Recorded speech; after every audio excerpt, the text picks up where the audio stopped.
Арбы англис тилин нолдон үйрөнүү сабагына кош келипсиздер.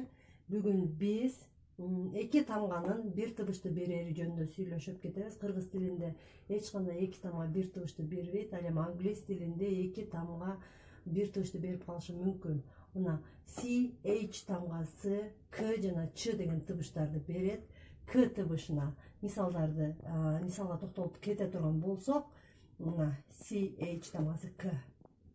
Kai, chaos, chaos, school, деген табышты берет. School, chemistry, chemistry, химия сабагын биз chemistry дейбиз.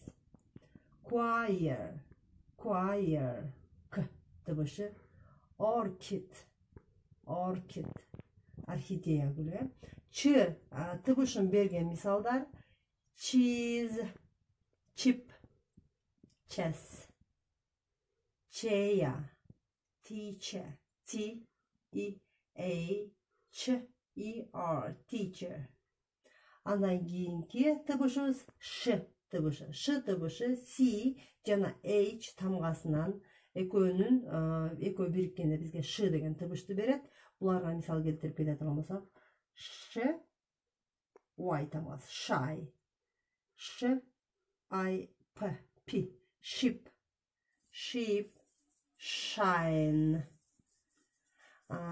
Керки учурда мына C, K тамгасы келген учурда бизде C тамгасы окулбай калат. Жөн гана К табышын берет.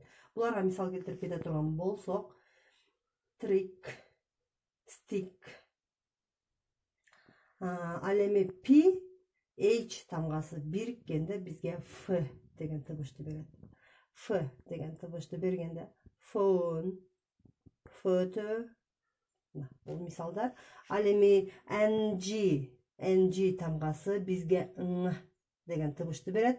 Sing, English, morning, long. Эми TH тамгасы бизге эки табышты берет. С табышын жана деп коебуз. Ал мисалы телевизди тишке такап туруп зыны айтканда Д дагы З дагы угулат да. Ал эми бул С табышы. С минаки three, Сга мисал келтире турган болсок, С, R, эки И келгенде бизде И узак ийини берет. Three, Samb, third, С.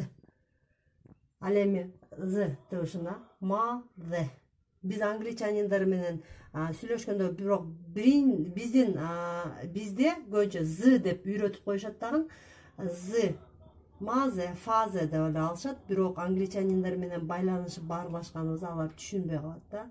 Ошон үчүн алардын англисче алар түшүнүш үчүн жакшылап биз табыштарын ошолор кандай кылып айтса ошентип айтышыбыз керек да.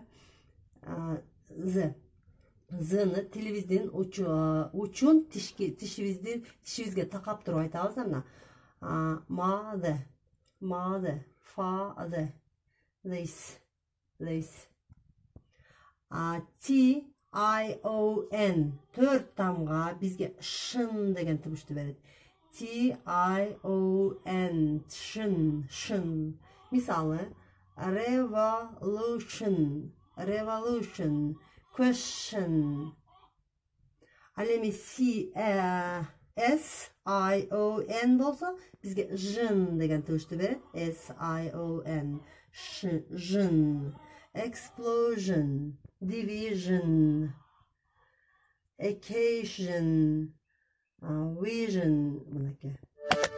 Ал эми бизде эки И кош келгенде, кош ийибиз келгенде бизге узак ийини билдирет да. Be, see, sweet, meet, street, keep. Бул сабактар силерге эң сонун пайдасын берет деп ойлоймун. Сөзсүз ар бир тамга